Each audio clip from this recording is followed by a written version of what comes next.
Hey, hi, hello, friends. And we're back.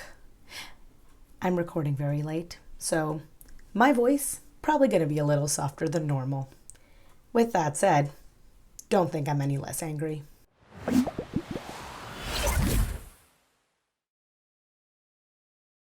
Hey, hi, hello, friends. We're back in my bedroom. It is very late at night. Well, it's very late for me.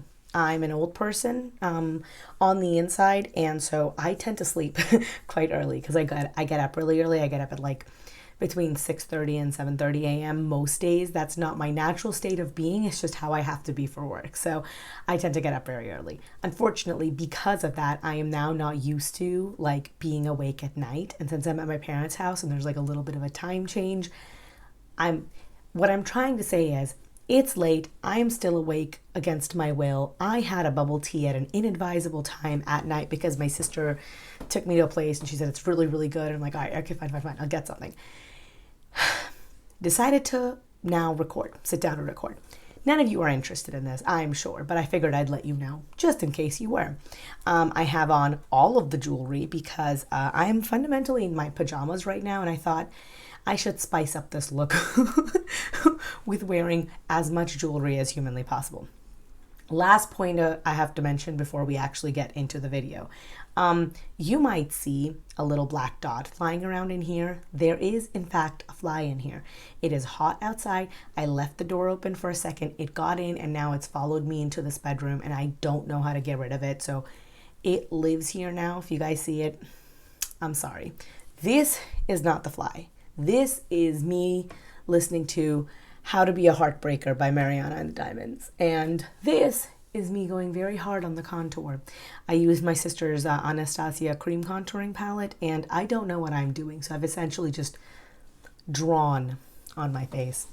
Anyway, after that very long, very rambly intro, let's get into Chantal's actual video, shall we? So we are talking about the video that Chantal did where she basically ate mushrooms live on camera. I want to talk about it. This is not my video. I want to give credit where credit is due. JustSayin is doing God's work. She condensed this video down. I went through and I condensed it a little bit more. I just picked out the stuff that I wanted to talk about in particular, just so that I'm not like boring you guys. You know, there's not everything needs a comment from me. Sometimes stuff can just stand and you guys can come to its own conclusion. I only put the stuff that I think I have something to add to in a conversation, or I think that lends context to something I'm planning on saying later on, which is why there only tends to be like 10 minutes worth of actual videos in my videos. With all of that said, let's jump right into it, shall we? Today I ate, slept, went live. Ate, slept, got high, went live. Just one of those days, you know? Or year, just one of those years. Honestly, that's Chantal's entire life. Like, she's joking here saying that, you know, yeah, I ate, slept, went live, you know, it's just been one of those days or one of those years. But quite frankly, I think that's what she does her entire life. Her entire life, everything she said has just been a hedonistic search for what brings her momentary happiness. I don't think she has any idea what would bring her happiness in the long run. Look, I don't think that college is for everyone. I don't think that higher education is for everyone. But what I can say is that for a vast amount of people, money can make a huge amount of difference. It's one of the reasons I went to college. Not to say that I don't just like learning things. I'm a massive nerd. But I also knew that to do the things that I want in life, I needed stability, I needed money, I needed all of those things. So I put myself through the temporary pain of going to college so that I could have the degrees, that I could go forward and live the life that I wanted later on down the line, right? Delayed gratification. Chantal has no sense of that. That's why she's floundering in her late 30s, essentially, because she didn't plan any of this. She didn't do any of the things that would have been difficult when she was younger, right? Like, weight is one of those things that if you can address it early on, the best way to keep a good check on your weight is to never become obese in the first place. Because once you become obese, you have a ton of other things that are working against you. I'm telling you this from experience. So if you notice your weight is creeping up and you're eating emotionally, it's better to talk to a therapist earlier rather than later. Chantal's never done that. She's never wanted to address her issues. She never wanted to confront anything. And that's how she finds herself today.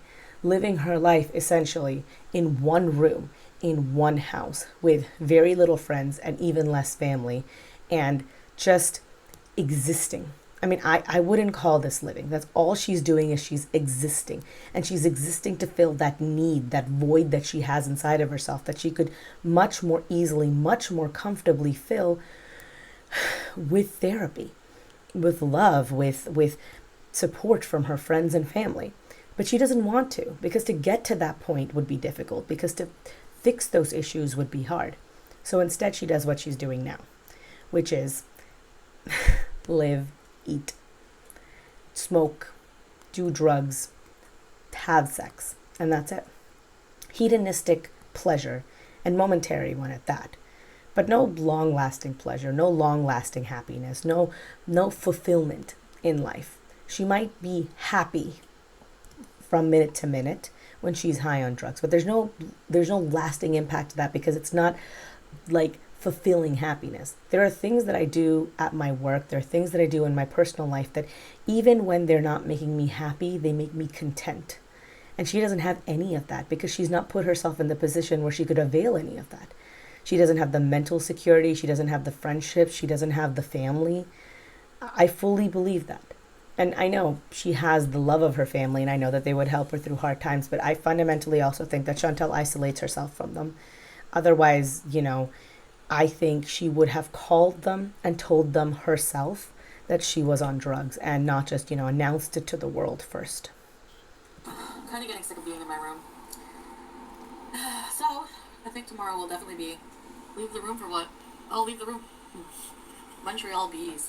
Yeah, I gotta go with my friend in Montreal, and just need to feel up to it a bit, Briefly talk to her about. So she's saying that she wants to go to Montreal again. She says she's feeling like she wants to leave her room again, and that she wants to go to Montreal again. No one will convince me that she went to Montreal all the way 2 days in a row because she just wanted some food. No one will convince me of that. There was definitely something else happening there. And I know Chantal likes to leave her room, and she likes to just go for long drives because it makes her feel better. But twice in a row to the same location is a little bit weird to me, unless there's something in Montreal that she can't get where she is, or can't get anywhere else. Why not go to Toronto this time around? She doesn't want to do that, even though she's been to Toronto before, and Toronto has a ton of food to offer as well, just as much as Montreal does. So the fact that she doesn't want to go there says to me that there's something else in Montreal too. And she's saying that she has a friend in Montreal. If you guys are more aware of her personal life, her social life, and you guys know that there's a friend there, please do let me know, because the only friend I really ever heard Chantal mention with any kind of regularity has been Reina, and we haven't heard about her in a while. It's been a hot minute. But she's not sure it's a really good time. We're going to talk more on the phone tomorrow. I don't know. I'm thinking maybe it might not. Maybe the summer is not a good time, because I really don't I'm not good in the heat. So maybe I should wait till November. So she's currently talking about going to Jamaica. I think I cut out a little bit of context, and so I think it's a little confusing, but she's currently talking about going to Jamaica, and she's saying that, well, maybe right now is not a good time, and I don't really do well in the heat. Fundamentally, the reason that she's coming up with these excuses to not go to Jamaica now are that Jamaica is not a place to Chantal. It's not a destination to Chantal. It's not a thing to actually do or conquer. It's an idea. Just like Eurobees, just like the Dominican Republic, just like any other trip that she plans. It's somewhere to focus her energy that essentially acts as a brighter tomorrow, the promised land, a hopeful future, glorious purpose. I just finished watching Loki, so I'm a little bit, I'm feeling a way about it. She wants to have a ideal life, the life that she leads in her head. She wants to imagine that she will someday get there. And part of that is being this very, skinny, beautiful, well-liked, just blogger type of person, the kind of people who travel to different places, like, what's it called? Bruised Vacation or something like that. Whatever. I don't remember. I'm not good at remembering bloggers, but they're great. Their Iceland itinerary is one of the best I've ever seen. And she wants to imagine herself in that kind of a position. Somebody taking glamorous Instagram pictures in exotic locations, having sex with beautiful men on the beach and stuff like that. That's what she wants for herself. That's what she sees herself as being. And that's what I genuinely think that she thinks that she deserves. What she doesn't seem to realize is that deserving has nothing to do with it. There's lots of people out there who would be very great at that job. That doesn't mean that they just get it. That doesn't mean that it's just handed to them. You have to work for it. You have to make an effort for it. You have to lose the weight and get your health to that point. And you have to like try and kick this habit that you have developed, this very nasty habit. She doesn't want to do any of that. So she doesn't do any of the actual work. But imagining is easy. Imagining that beautiful, shiny future for yourself is easy. And so that's what she does. It's a way to actually avoid having to do something now, and it makes her feel hopeful about the future, despite the fact that genuinely all of this non-planning is distracting her from actually doing anything, rather than focusing on, all the things I'm going to do in Jamaica and what time of year would be better. Instead, what she could be doing is going for walks every year to build up her stamina. She doesn't. She won't. Yeah, it makes me out. I had some chocolate, plain cheeseburger. Yeah, those are the. Until it's like winter. Those are the weed might be a better ones. idea. Hopefully, I've lost some weight by then. But sorry about that. Something to strive for. That's motivation right now to just stay. I need to just stay healthy, but so I want to get some groceries. So, she switched topics. She's once more talking about, she's like, well, it'll be something to look forward to, something to motivate myself. I don't even think that's a bad idea. When I was at the worst of my health, I had decided that we would go to Yellowstone. Well, not I had decided, partner and I had decided we'd go to Yellowstone. And we'd actually driven all the way to Yellowstone so many hours. And we rented an RV in Salt Lake City, and we drove to a bunch of different national parks. I think we'd done... what have we done? Grand Teton, Yellowstone, Arches National Park, Islands in the Sky, and like a couple of other, like a bunch of smaller ones too along the ways. But those are the ones that we'd done, and we had a great time. But we'd booked everything. We made the plans, and then we'd booked all these beautiful hikes. Like we'd made like an itinerary of all the beautiful places we wanted to hike to. And I knew I had about a month and a half at that point. I'm like, I got to get some weight off, and I got to get my stamina up. It wasn't even so much about the weight, but I had been so inactive for so long that I couldn't move. So I had a goal. I had a goal to work towards. I woke up every morning at the butt crack of dawn so I could go outside and like hike and walk and like exercise and run for about 5 miles every day. And then I'd do it again in the evening.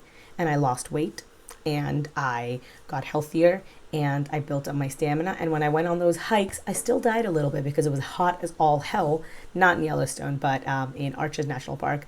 But it was amazing. I had a great time. So I don't think it's a bad idea to have a goal like this. But when you have a goal like this, you also have to work towards it, and you have to put down something that you don't want to lose. For me, that was money.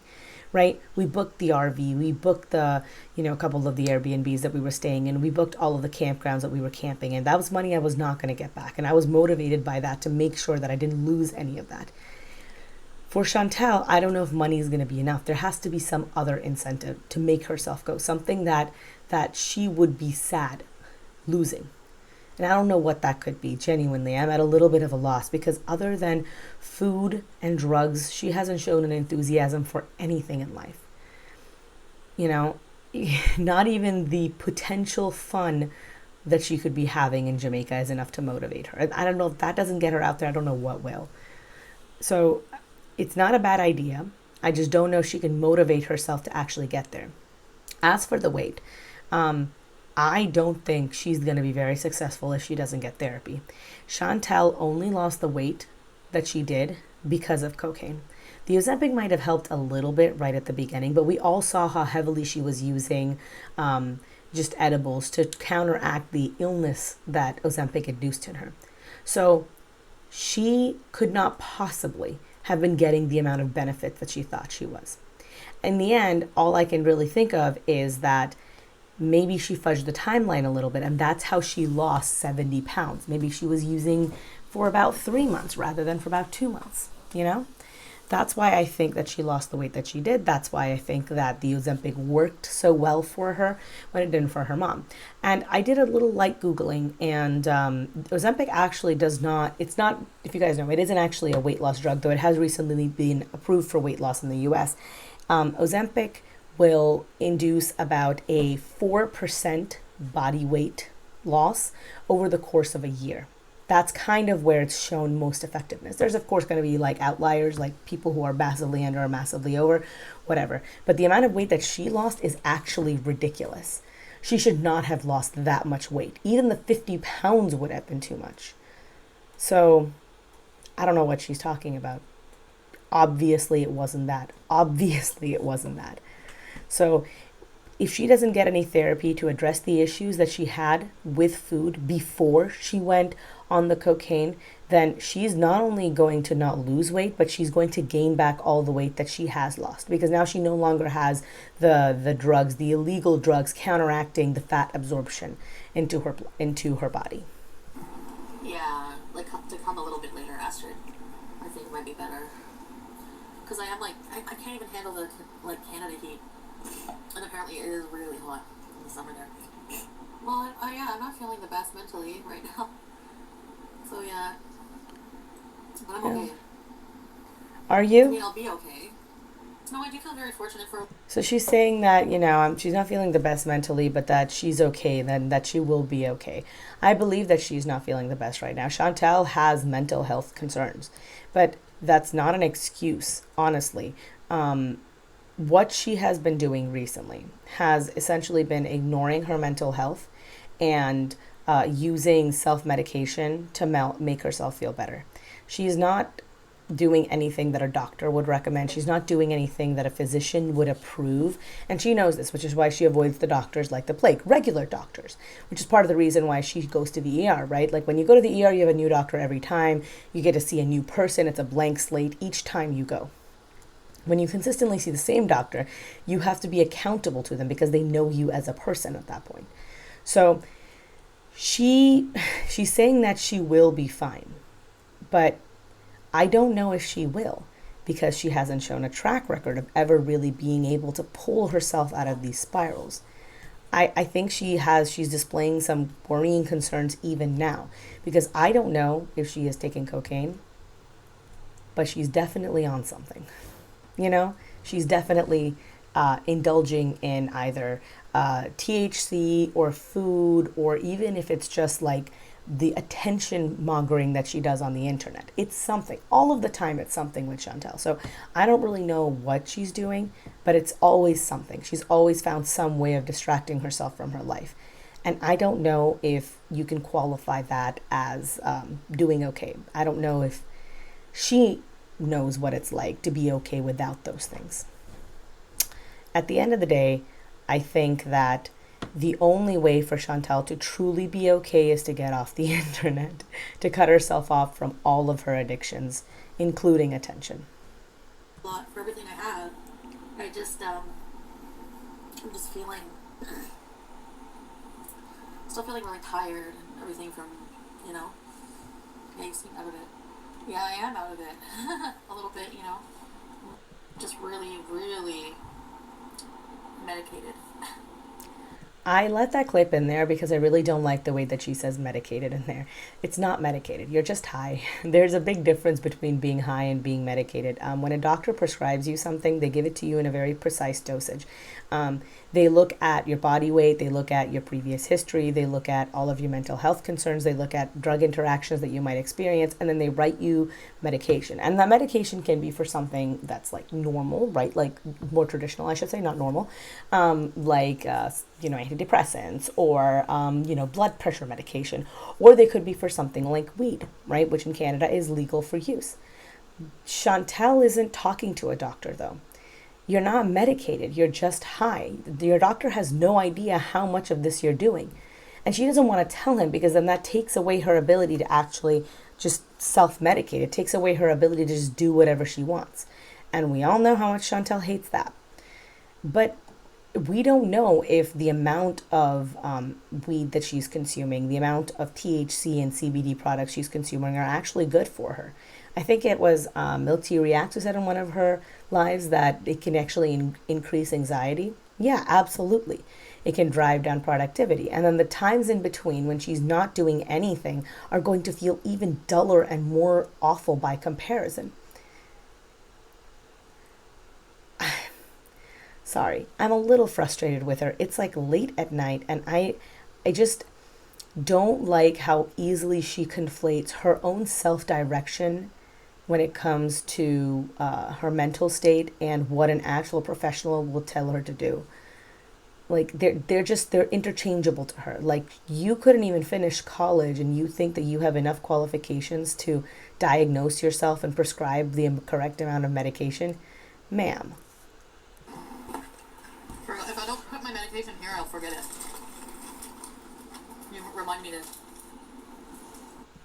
She starts by saying, remind me to, and then she never actually says, remind me to take them later, because she realizes she doesn't actually want to take any of her medications. I don't know why she's so avoidant with her medication. I'm guessing it's because they don't provide her with the same sort of stuff that the CBD and THC products do. Like, your blood thinners aren't going to help you get high. They're going to keep you alive, but I don't think Chantal really cares about that. Well, I should say, it's not that Chantal doesn't care about it. It's that Chantal doesn't consider it to be enough of a thing to actually like do anything about. Like Chantal doesn't think that any of these things will actually happen to her, which is why she's so flippant about the COVID stuff, which is why she's so flippant about her health, which is why she's okay with doing cocaine, even though she has a myriad of other health conditions. Chantal believes that she's the main character in every situation in life, which is why she proceeds in such a reckless fashion and feels like she's perpetually being victimized. Because she believes that at the end of the day, she'll be perfectly fine and she's always in the right. It's why she doesn't take her medication. At least that's the way I see it. And her saying, well, I'm going to put this here to make sure that I take my medication and you guys remind me. It is not your chat's responsibility, because if somebody forgets or somebody doesn't say it at the right time, or you're looking at the chat, you could miss it altogether and not take a medication. And if you stroke out and die because of it, that's not on them. You were non-compliant with your medication. You were the adult. You are in charge of your own health. No one can manage that for you. Emotionally, mentally, physically detoxing from a completely messed up whirlwind of a life for the past 2 months. I feel like I lived 5 years in a relationship with somebody in just the past 2 months. So I'm just processing everything that's happened. And no, she's not processing. Processing would involve actually examining your feelings. Processing would involve looking at why you did what you did. There's a lot of times when I say that I'm processing something, and I do it often in front of you guys, but I'll stop the video just a couple seconds late because I have to think things through in my head before I say them. When I don't, when I'm too quick to get my words out, I say or do things or type things or don't read things through enough, and they come out wrong. Sometimes it's just as simple as typos. Other times it's as grievous as, well, if you guys have been on Twitter, you'll know what I'm talking about. It happens. It happens to the best of us, which is why I like to think my words through, right? I don't like saying things that I'll regret later, especially not in a video format where it's going to be captured and on the internet forever, because it's very easy for people to take you out of context regardless of what's happening in life. So when she says that she's sitting there and she's, I'm just trying to process everything, and it was such an intense whirlwind, I can't help but feel that what do you define as processing? Do you mean just periods of inactivity when you're not doing anything else? Because to process something, you have to give it time, energy, and attention. You have to devote some time to it. And she's not doing that. She's not devoting any energy to this. She doesn't try and actively figure out why she gravitated towards someone like Dom, why she decided to do the drugs, what he said that convinced her, what in her own brain pinged with that, what her emotional state was then, what her emotional state is now, how she's going to get out of it, what motivates her to get out of it. None of those deeper self-examinations she's ever done. And you can say that maybe she's doing it off camera, but she's on camera an awful lot. If she was doing any of that, we would have seen at least some hints of it, but she's not. Anytime we see her, she's high out of her mind. How can you have clear, cognizant self-reflection if you were, sorry about that, my voice just cracked, how embarrassing. If you were never high enough, if you're never sober enough to actually do anything?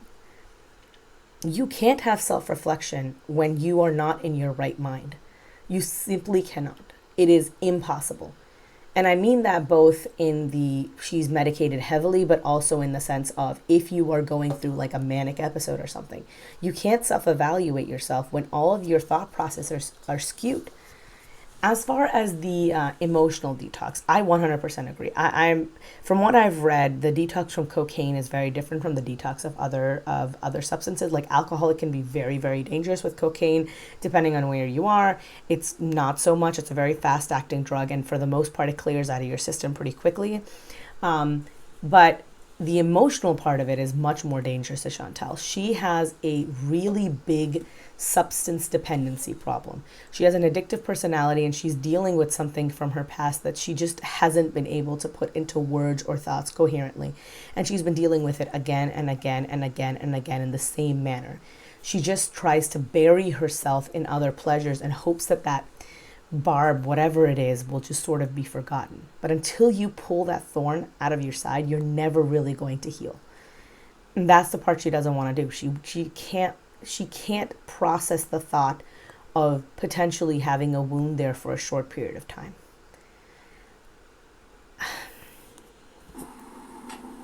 I woke up with some weird sweat. It's like a gross sweat. It's like I feel it all in under my knees and I don't know. It's like a gross all over body sweat. Yeah. I left that in there. I left that in there because that sort of sweating, I'm not sure if it happens for other reasons as well. I'm sure it does, but it can also be a symptom of like severe anxiety, which I generally think that Chantal has. And if she is actually not taking anything right now, she is actually not taking anything, I mean, it's in terms of cocaine, if she's not taking any cocaine right now, then I can imagine that she would have intense like emotional anxiety from the fact that she's had to quit taking something that was making her feel so good in the moment. Like I said, her hedonistic personality is literally clashing against her health issues. I hate it. I just want that to stop. Yeah, I mean, I caught it because I You didn't catch it. know myself. You don't know yourself. She says that she caught it. Caught what? You caught an addiction is what you caught. You didn't catch anything. To catch it would imply that she took it twice maybe, and then she realized, oh fuck, I'm getting in way too deep. This is not a thing. Sorry if my angle seems a little bit different. My camera, my phone, which I have taped to the wall to be able to film, literally just fell off the wall. So that's the level of jank we're dealing with. I have ordered a tripod, so maybe this won't be an issue going forward. Anyway, what I was saying before, she has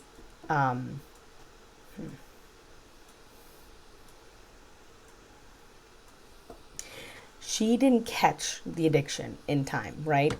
If someone does a drug and they realize they like this feeling maybe a little too much, and they like say, I'm never doing this again because I don't think that I can cope with it emotionally, that would be catching it. I caught it just in time. I saw the path I was heading down, and I stopped myself. You didn't catch it. You have a full-blown addiction. That's evidenced by the fact that you have had to go to the hospital. It's evidenced by the fact that you've experienced severe physical effects of it. That's evidenced by the fact that you have to reach out to a crisis center. You didn't catch anything. And I wanted to stop using that language because it gives people this false idea that they too can catch out, that they too can like find the addiction just in time and stop themselves from really having any damage. And in the meantime, hey, maybe they'll lose 70 pounds. I wanted to stop using that because it makes it seem like it's a lot less severe than it is. Chantal isn't on the road to recovery. She isn't sober. She isn't processing. She isn't in a treatment plan. She's saying that she will be. She's saying that she's trying. But Chantal's already shown that she can and will lie about this. So we have no idea if this is the truth. And fundamentally, she's still high all of the time. She's still an addict all of the time. She's just not doing cocaine some of the time. So when she says that I caught it, it makes it sound like she's on the path to recovery. It makes it sound like there is an action plan. It makes it sound like it's getting better. And it's just not. Well, I know some ways I do, some ways I don't. But in this way, I caught myself feeling like this is a problem. You know? She says that she like knows herself and that she caught herself feeling like this is a problem. Chantal does not know herself at all. She has no idea about anything about herself. She has such a warped perception of who she is. She's got what I like to think of as the Gabby Hanna disease. She sees herself as the main character in her own life. She thinks that she's a victim of circumstance, and she thinks that she's trying very hard even when everyone is telling her she's not. When everyone is telling you something, maybe, just maybe, you might have fucked up, right? To quote a very important philosopher. She needs to listen to other people because she clearly has no idea about anything in life. She doesn't understand how other people function. She doesn't understand that people don't behave the way that she behaves. She doesn't understand that not all vices are excusable for her, even if they are for others. Like, some people can actually smoke. Some people can actually eat fast food. She can't. Not the same rules. The same rules just don't apply for everyone. And I'm sorry about that, and it sucks, but it's the truth. Obviously, I knew it was a problem because I like doing it. Like, I like it. So it's... I do what I don't. See, that's such a shallow answer that she gave. Well, I knew it was a problem because I liked doing it. I like doing cardio. Does that mean me doing cardio is a problem? No. You liking something doesn't make it a problem. I like cooking. Is cooking a problem? No. I don't have a cooking addiction. Well, maybe. No, probably not. I'm not ready to admit that yet. What I mean to say is that doing something and enjoying it is not an evidence of the fact that you are an addict or that it's a problem. It would only be an evidence of that if the only times you enjoyed something were if they were bad for you. And if that is true, that the only times you enjoy something are when they're bad for you, then I think you've got a deeper problem. And I fundamentally think you need to be talking to like a therapist or someone about it. Because obviously that shouldn't be true in life. There are a million, like a myriad of things out there. A universe, a multiverse of madness filled with things that she could find joy in. I have a friend of mine who's learning to make boba drinks from scratch at home because she thought it looked like fun. I have a friend of mine who makes these elaborate scrapbooks. I have a friend of mine who loves to travel. I mean, much like me, but like a lot more exotic places. They go like Patagonia and stuff. Then they like basically just camp for like days on end. There's a ton of things in the world that you could be doing that aren't this, that aren't illegal, that no one would say, oh, you shouldn't be doing it. But if the only things you're enjoying in life are things that are bad for you, anything that brings you joy is stuff that you know people would frown against, that is something you need to talk to a therapist about because it shouldn't be like that. It's not worth it. Her eyes are enormous saucers right now. Whatever she is on, she's taken a lot of. Edibles? Oh, just to go back to what she said before. She said that, I knew it was a problem because I liked it a lot. It's also a shallow reading because she didn't mention anything about her emotional state. She didn't say that when I took those drugs, it gave me a release from something.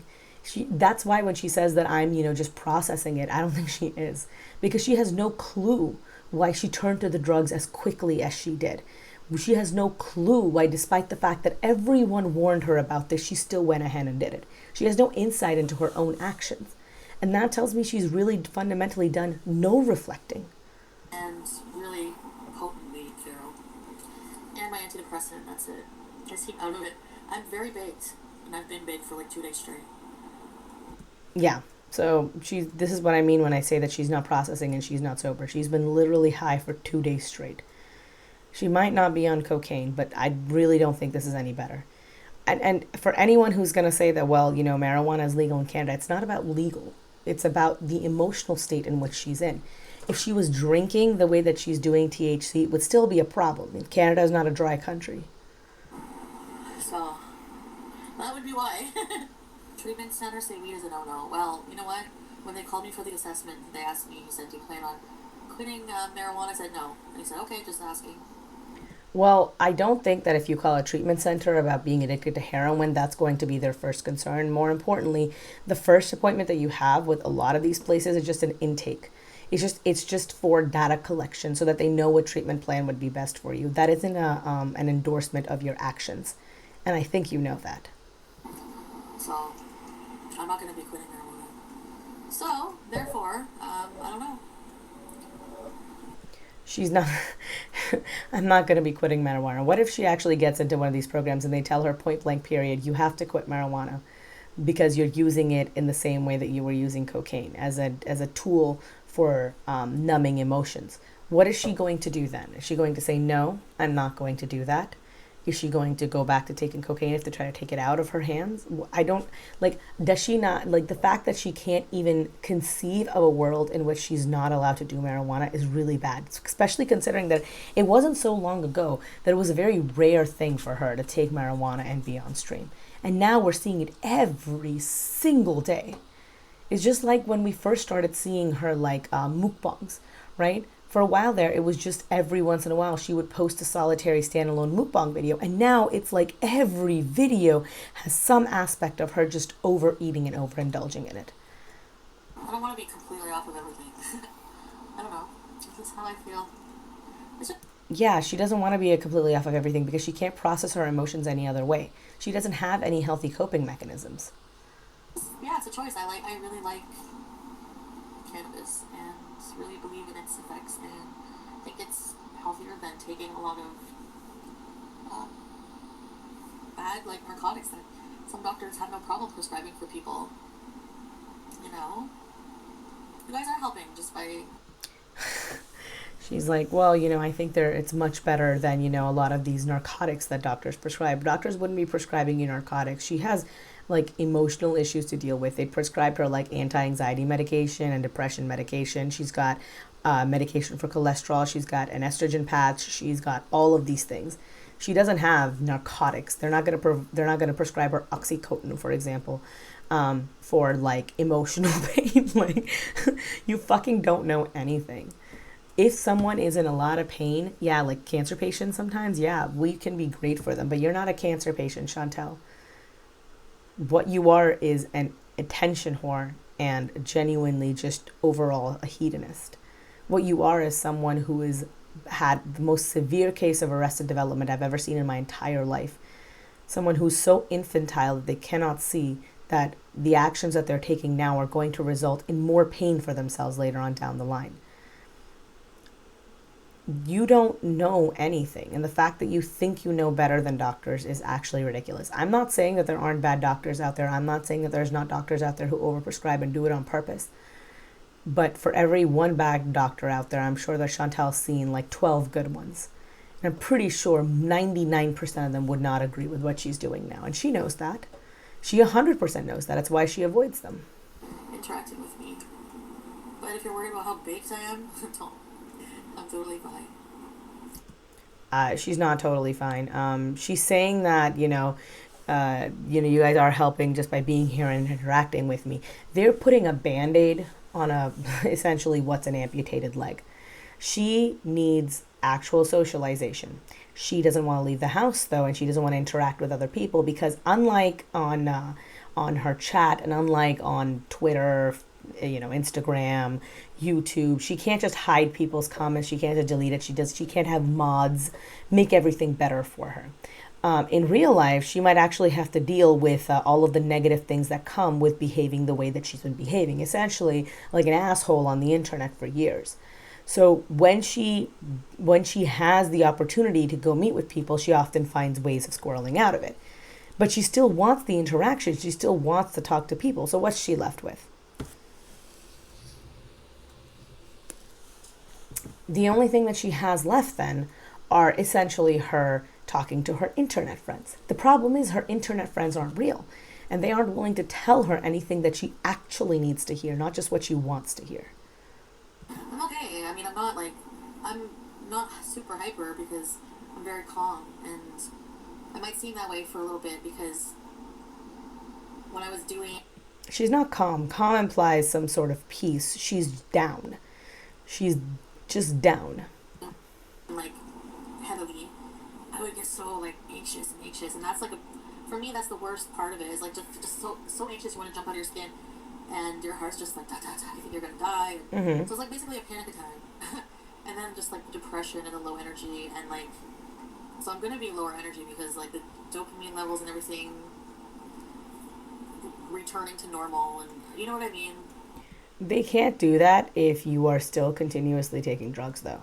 That's what I mean, is she's talking about returning to normalcy, but she's been high so much and with such great intensity that even before she was taking cocaine, she was never this high. You know what I mean? So when she's talking about returning to normal, you aren't returning to normal. You're literally just rolling one addiction into another addiction.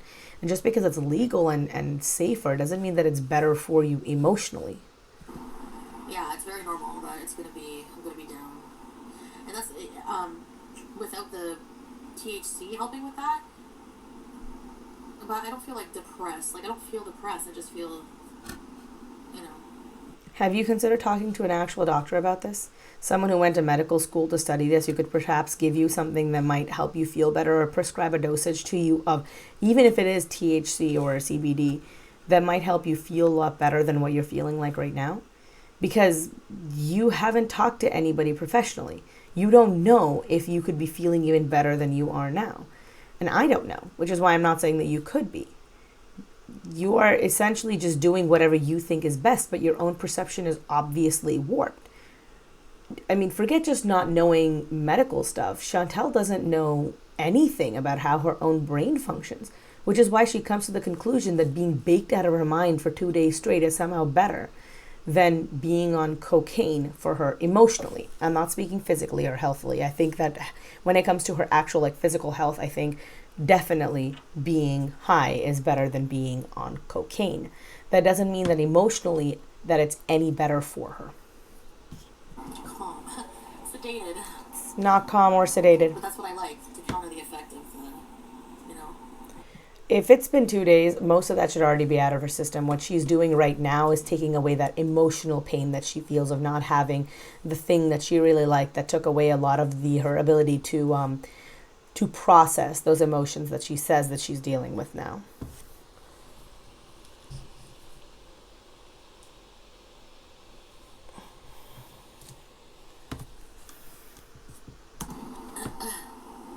So I'm rebalancing itself, that's right. So I don't know, I think what made me really want to reach out for help so early is that I was just thinking, like, if I keep doing it, if I keep going, it's just going to get worse.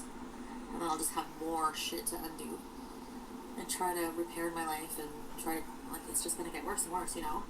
I'm sure some part of her felt that way.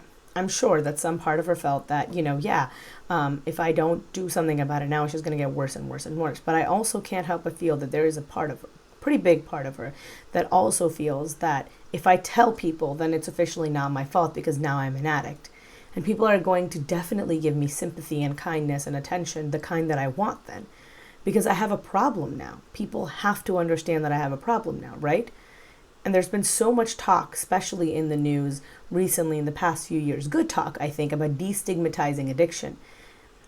I can't help but feel that while she knew that maybe this would ruin her life and that she was, having a hard time letting go of it on her own, and maybe that it would give her some accountability, that she also knew that this would give her the attention that she craves from people, the positive attention, the validation, both from people in her chat and from her family in real life. So, like, now or never. Do or die. Seriously. Yeah. It will destroy your life and financial future. Exactly, Angie. Like, those are the things I have to keep reminding myself of because, I don't know. Yeah. Yeah, it will. It will ruin your future, your financial life. It'll ruin any semblance of happiness that you potentially have going for you if you don't stop. And eventually, no matter how much your family loves you, they will come to a point where they're going to cut you off because they have to. Because if you haven't hit rock bottom by then, maybe you'll hit it when you no longer have any loved ones in your life. It doesn't feel, I don't know, it's like it's euphoric at first, like, it gives you energy, but it doesn't last very long, and then, like, the come down is, like, you're depressed because you have to keep taking it. Yeah. I don't know if I ever want to buy a house. That's not what I really, like, for me, like, I don't have any kids or any, like, attachments. Like, I have my cats, that's, but I kind of want to travel around. Like, I don't want to, I don't know, like, a house is not something that excites me to think of, like, buying a house, you know? It's not like a goal that I have, I guess. So, a couple of things with this. First, if you guys are thinking about buying a house, depending on where you are, it might actually be a great time to buy a house because of the pandemic. A lot of house prices are depressed. In some places like I think San Francisco and New York, they were saying they're going to bounce back pretty fast. So maybe those are not great markets, but I know that a lot of people are looking to buy in the suburbs right now. So selling right now, upgrading right now might be a good idea. Look into it. When it comes to her not wanting a house, if you don't want to buy a house, don't buy a house. There's no no one's forcing you, right? I don't think that you should live a life that makes you unhappy. So if buying a house doesn't bring you happiness, then don't. But I would also just recommend thinking about it a little bit more seriously, right? What would a house give you? It might not make you happy, but it might provide you with stability. I have a friend of mine who only has one house. She rents it out rather than live in it, and she spends most of her time traveling. She's a single lady. She works a lot. She travels for work. She doesn't really need it. But she bought the house because she's like, at some point in the future, I'm going to need it to live in. And she figured, while she's young, let me buy this house. And in the meantime, it'll just sort of pay for itself. You know, she put down enough down that the rent payment she's getting covers the mortgage. I think that's a smart idea. That's investing in your future. It's trying to do future-proof your plans. And she might not necessarily want to buy a house, but what happens when she can no longer make an income on YouTube and she doesn't have a place to live? Her mom is not going to take her in. Her mom can't. Is she going to leech off of Pete's? Pete's couldn't afford this place on his own. So then what is she going to do? Is she going to go back on disability and living on government assistance? She doesn't have a long-term plan. And it's fine if that long-term plan doesn't involve buying a house. But you should have a long-term plan. You should have some sort of future-proofing in place for your life. Because otherwise, I mean, and honestly, this extends all the way up to and including your funeral. Because otherwise, if you die unexpectedly, which given your life choices, I honestly worry might be sooner rather than later, you're going to become a burden on all of those people around you.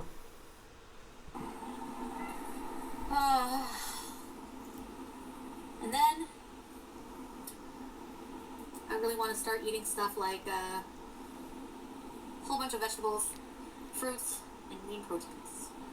That's what I want to eat to get healthy. Beauty binge? No! So she's saying she's in this video, she has like the hot, what's it called? The Nashville hot chicken sandwiches, which by the way are wrong. Those sandwiches should not be served on a bun. They should be served on bread. Everybody knows that. But she's like, and then after this, I'm going to eat really healthy and I'm going to, just be really good. And sorry about that. I'm going to eat like lean proteins and vegetables, right? And right now, as of 2021, July 14th, the only videos that she's posted so far have been her doing a massive amount of drugs and also eating more of those sandwiches. So none of those plans that she actually talked about materialized, because you actually have to take steps and actions towards making those plans happen. You don't just wake up one morning and hope that you'll magically want to eat like steamed chicken and broccoli, right? You have to actually get up, make yourself some steamed chicken and broccoli, and then eat it. This is because, I feel like if you starve yourself, it's gonna make up for it. She's talking about like binging on the food that she's eating, and then she can starve herself, and then she'll like make up for it. This is literally like the classic binge restrict mentality. That's the hallmark of an eating disorder. I'm not trying to promote overeating or binge eating, guys. I'm just living my life and doing what You literally just said that, she thinks that it'll make up for it. She might not be promoting it, but she's giving it her tacit seal of approval. Someone saying, well, I don't know if you should do it, but I'm definitely going to do it, is still giving it like the okay that I think it's fine for me to do. And even if you're not saying you should also do it, that's sort of implied. What I would be eating, I don't think this is good, all this food I'm eating, but I'm not gonna I don't know, whatever. Like, shit happens, I would agree with that. And quite frankly, right now, as much as I would like her to not be binging on all of this food, I still think that if she has to choose between cocaine and food, that she choose food any day of the week. Quite frankly, I would rather she choose food over doing basically just shrooms and THC and CBD products every single day. I would rather that she eat her food, process her emotions, talk to a therapist, and eventually eat less. I don't know if that's ever going to happen. Yes, it is rude to binge shame, but... Yes, it is rude to binge shame. It's rude to binge shame. Lord, give me patience. It's rude to binge shame. You just said you were going to binge and then restrict. You gave it your tacit seal of approval. When people are calling you out on it, you're saying it's rude to binge shame? Who binged online should be arrested, yeah. How about being a bitch online? Can you arrest people for that? I mean, I might be in danger, but I genuinely think she'd go to prison first. And sometimes I'm willing to cut off my nose to spite my face. They act like. Live it up, girl. Fuck that person. Whoever just said that, fuck them. That's right. Yeah, no, I'm not gonna feel bad about this. Eating. Heck no. Don't feel bad about it. No one's asking you to feel bad about it. But maybe, just maybe, keep your health in consideration. Maybe, just maybe, you should talk to a therapist about why you feel the need to starve yourself after you've eaten. Feeling bad about it is exactly why you're starving yourself. Right? People don't just like, oh, it's fine. I had a good meal and now it's okay. Like my sister who doesn't have emotional eating problems, who's never had an eating disorder. She doesn't like eat a meal with her friends that was maybe heavier than normal or even eat a massive amount of food and then think, I should not eat anything the next day. She either is hungry the next day or she's not hungry the next day. She doesn't do this. It's not a conscious thought to her. That she doesn't feel bad about what she's eating. I want everybody to exist in that place. Even if you're eating a ton of food, you shouldn't feel horrible about it afterwards. But if you are feeling horrible about it, maybe that says something about your mental being, right? Maybe that says something about how you're processing your emotions. So she's sitting there and she's saying that I'm not going to feel bad about it. At the same time, she's saying that I kind of think that, just starving yourself will make up for it. Obviously, you were feeling bad about it because you wouldn't feel the need to starve yourself otherwise. And this is what I mean when I say that Chantal has no insight into her own actions or that she's a liar. Because either she realizes the inherent contradiction in what she said, in which case she would be a liar, or she doesn't realize it, in which case she has no self-awareness. Either way, it casts massive amounts of doubt on anything she tells us. I'm binge eating. I'm like I said, I feel like I'm like replenishing or something. I don't know. Just eating and eating. Yeah, that's not replenishing. That's called binging. If you're no longer doing cocaine, then it could just be binging. Because you don't have the emotional outlet and you're going back to your first drug of choice, which is food. Well, maybe you can make another account. I'm going to link down below a video by someone who was actually a paid VIB of Chantal's called Purple Glitter, I think. And they talk about how Chantal blocked them and then unblocked them immediately after. And she's saying how Eggy can just make another account.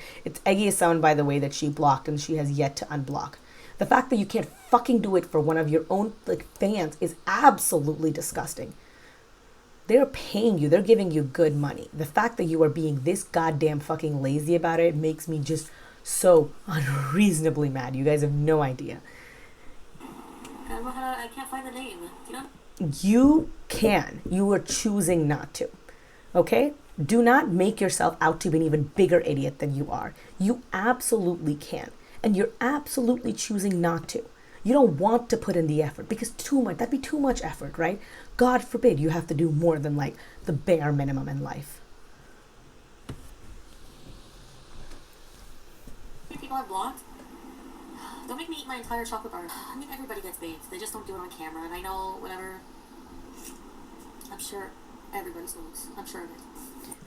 Two things. One, don't make me eat my entire chocolate bar. Fucking do whatever you want. No one's going to stop you anyway. You've never listened to a single goddamn thing another person has to say in your entire goddamn life. So whether you eat it or not eat it, totally entirely up to you. As for everybody gets baked, no. No, they don't. There's a ton of people out there who don't get baked. There's a ton of people out there who don't need it. I have never been baked in my entire life.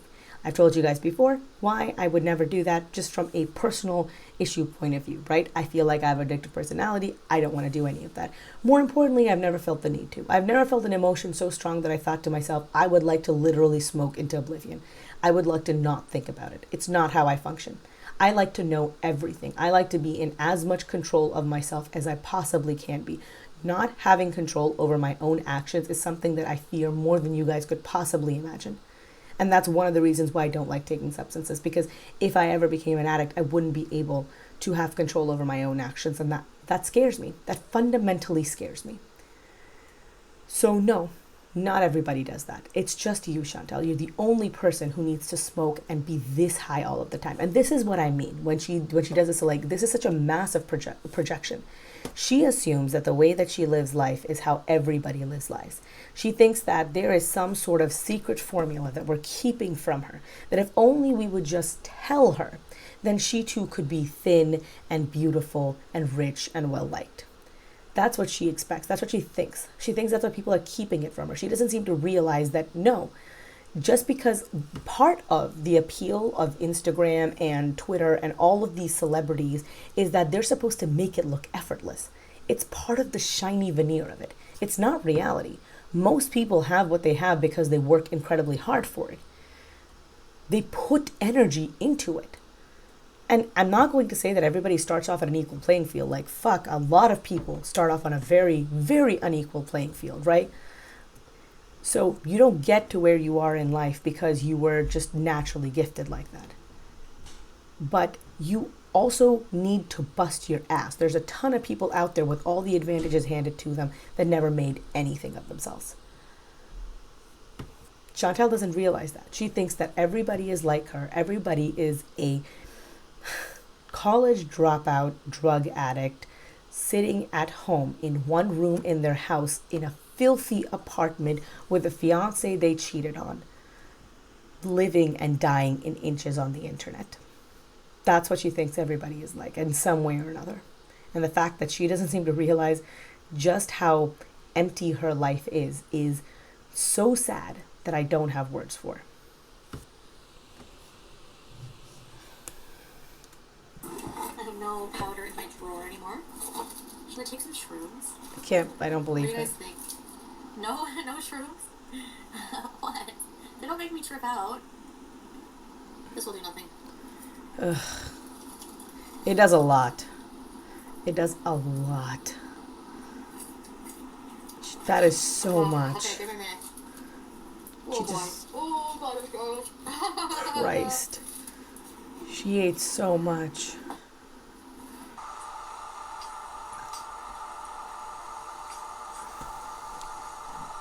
This is microdosing. No. Now. I am not sure what she thinks microdosing is, but that is not microdosing. Micro stands for microscopic. So there was nothing microscopic about that dose. I'm not going to put them on Pete's dinner. The trip is kind of like acid. If she put some on Pizza's dinner, that would actually be drugging somebody, and that's very massively illegal. I just want people to be aware of that. Shrooms are wonderful for mental health. Yeah, as long as you don't take too many. You take... They can be if you're doing it under a doctor's supervision. They can be if you know what you're doing. They can be if you start slowly. They can be under certain circumstances. Not for Chantal, not in these circumstances. Too many, it could be bad. I've done that before. I gotta pee out there, bye guys. But also, I can't wait for the food to get here. To be a total pig. How's that different from normal? God. She's just talking about how, they can be really bad. I've done that before. And then she eats like an entire cap and stock on the internet, on live, by the way, which is massively against YouTube's terms of service. And she's just like, I'm not going to trip out. I know what I'm doing. Chantal has no clue what she's doing any of the time.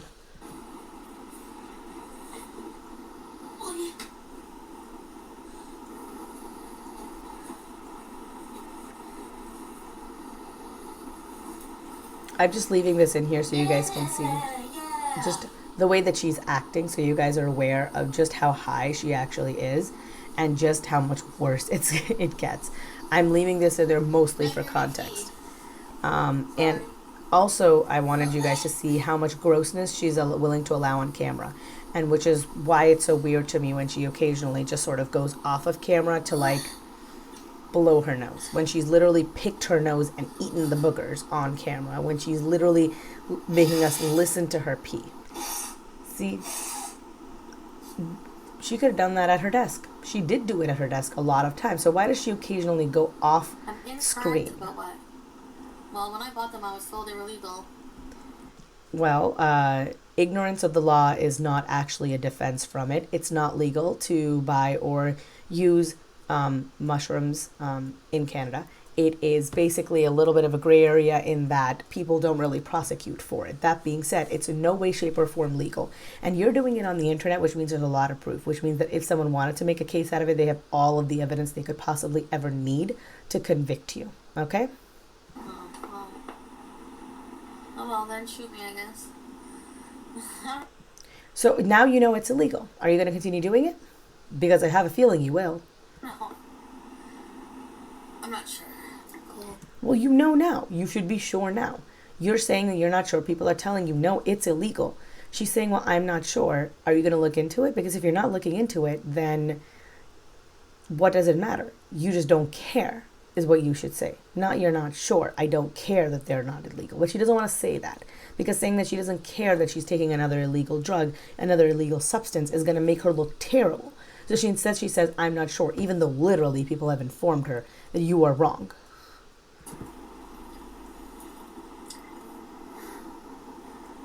I have all this food here. First addiction. Okay, I gotta go. Okay. I'm hearing things. There's somebody here. Yeah. There's someone at the door. Cops. There's cops at the door. Yeah. Oh, maybe not. Do you see? Do you see how much she's touching her nose? She went off camera. We heard her snorting, and now she's touching her nose a ton more. And look how much her pupils are dilated. And before this point, her pupils were less dilated. There's someone at my door. I'll be back. Yeah. Okay, so that will be all for the video. The video cuts out with her essentially just leaving, and she didn't come back on for about a full day. When she does come back on, she sort of waffles. I will cover those videos as well, so I won't really get into that here as much, but she did confirm in a live later on that they were in fact cops. People called the cops on her again. Now, I'm not sure how much the cops are willing to do. Like I said, just because something is illegal doesn't mean that it's a prosecuted crime. There's a lot of stuff that's illegal that no one ever actually gets convicted for, right? Laws are only as good as the cops willing to enforce it, I suppose. Or I guess prosecutors are willing to enforce it. So I don't know if she's going to get in any trouble for that. But if they get there, and if one of these times she's not telling the truth and she is high on something more than that, and the cops catch any whiff of it, and I don't mean like figurative, like literally, but I mean figuratively, if they see a bit of powder on her nose, they see the way that she's acting, maybe they even know of her history. Given how often the cops have been called to her place, they might actually have a file on her, even if it's not necessarily that she'll be convicted for anything, right? If they suspect that she is doing cocaine, all cops need is plausible deniability. Not plausible deniability, what's it called? They need like a justification to enter. They need a plausible excuse for why they can enter the premises. They need a reason. I forgot what it's called right now. My brain is like blanking massively. But if they can find that, then they can enter your house. And if they find anything illegal like cocaine or like mushrooms, that's a prosecutable offense at that point. And she would be in so much trouble because jail is not a place where I think Foodie would do well. So she needs to be careful. She has to protect herself. And quite frankly, I think that she needs to talk to her family more. She needs to go to therapy. She needs serious therapy. Talk to someone who actually knows what they're doing. For the love of God, get offline. That's all I have to say. I'm sorry my rage is more muted and I'm a little bit more quiet right now. I'm talking, this is like 2:30 at night right now. It's really late. I don't want to disturb my parents. Their room is literally right over that wall. This wall is like my sister's and there's like one room over there. That's my brother's. So it's like a lot. It's a lot. And I don't want to disturb other people. And also the cat is somewhere in the house. Like I'm supposed to technically be watching her on that monitor to make sure that she doesn't like trap herself somewhere. And I don't want to like freak her out. She's got a very delicate disposition. Anyway, thank you guys so much for being here. I will put up cat tax hopefully in the next video. If you guys like this video, go ahead and give me a thumbs up. If you guys hated this video, you can go ahead and give me a thumbs down. That's totally okay. I respect everybody's opinions here. Subscribe if you haven't already subscribed. Hit the notification bell down below and hit all if you want to know when I upload any videos right away. I've got all my social medias linked down below. I've got Instagram, Twitter, and I've got Patreon. Think of Patreon as a tip jar for the internet. So if you like the job that I'm doing here and you would like me to continue, hey, consider tossing a few coins in my direction. You don't have to. It's really not necessary, but I would seriously appreciate it if you did. Genuinely, anything you give me helps me out. For example, I'm going to be buying a tripod so my phone doesn't keep falling off the wall that it's taped to while I record, and that will be mostly thanks to the patrons. In particular, I wanted to give a shout out to my $25 patron, D. Higgins. Thank you, girl. I love you. You make so much of this possible. And as always, I'm Jasmine, the sequel, and I am not relatable. Peace.